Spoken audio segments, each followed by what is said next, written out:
Well, I can't really shred because I've got this terrible custom amp that has an awful distortion on it up here. The only other amp I have is my Fishman, but I wanted to show you a good option for a budget, cheap 7-string guitar.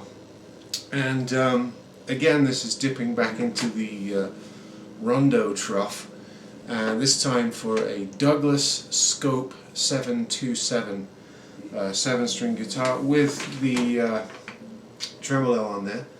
And I think it's really decent, cheaper option 7-string. I know that Ibanez is very popular, Jackson's, things like that.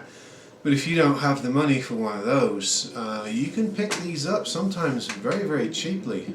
They often run a special on Rondo. There is a 725, which is a stoptail bridge. I got this one to mess around with. I'm not really a 7-string player, to be honest with you. I just recorded my first track playing sort of a 7-string style, and I'm sure there are lots of guys who do it better than I do. But I wanted something that has that sort of low-end sound, and I will probably be using it untraditionally. I like to do that with instruments. I like to take instruments out of context. So whenever you see somebody pick up a 7-string guitar, you expect them to just start wailing and playing those crunchy, low sort of speed metal riffs. I actually like messing around with these almost semi-acoustically, just to get those low sort of baritone type tones. I had to do a lot of work on this. It didn't come with a very clean setup, to be honest with you. It had a couple of really high frets. I ended up leveling the frets completely with a fret beam and recrowning them, just because I got tired of trying to sort through which ones were high. So I had to do a complete fret job on this guitar. Now I've had various Douglas SX and Agile guitars from Rondo, and they're not all like that. I'm not saying that they're all going to come with bad frets, but just be aware that you might get one that needs some attention. So I did a complete refret, and not refret, but a fret job and recrowning on this, trimmed all the fret ends and everything. And I really, really like the neck. It's a rock maple neck.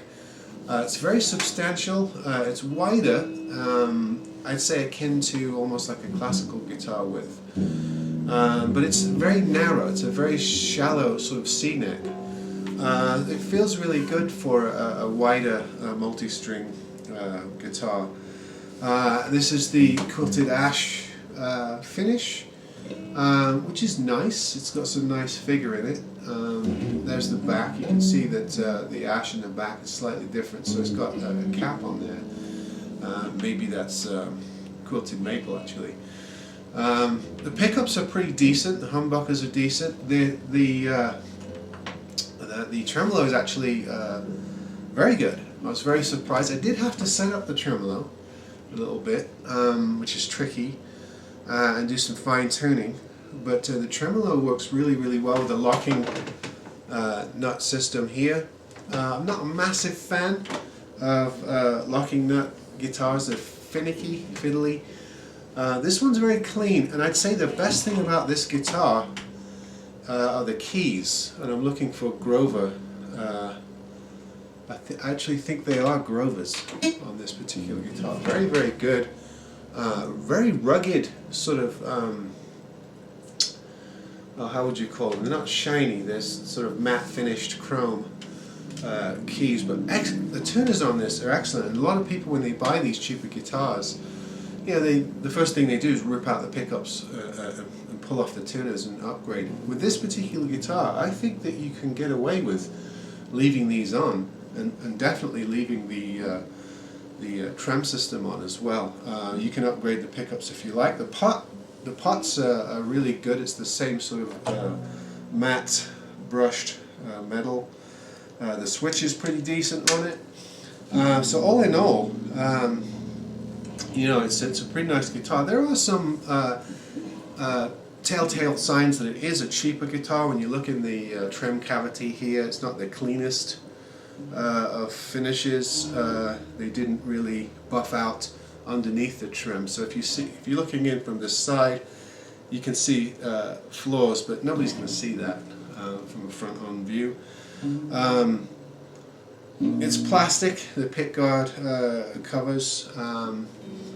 You know, you can switch those out for chrome ones if you like. The way the neck is joined into the body is fairly clean. It's just a standard 4 bolt with the plate on the back. It's got the 2 cavities, one for the trem, one for the pots on the back, in black plastic. But I mean, for a guitar that you might pick up anywhere between 150 and 200, sometimes even cheaper if you keep your eye on Rondo's sales. It's actually a really decent guitar. It's got the shark tooth inlays if you like those. It's sort of common to metal style guitars. But for a cheap option 7-string, if you can do a bit of setup work or you have somebody who can do it for you, I'd say this is a really good little option. It's pretty solidly built. I've played with it quite a bit, and it stands up. It stays in tune fairly well. You know, once you get the fret issues and the tremolo sorted out, set up and everything. But it's a really good, you know, cheaper option 7-string. I know there are a lot of you out there that like to play that style, and this might be something that you can invest in and set up and have a decent guitar. So, Douglas Scope, not bad.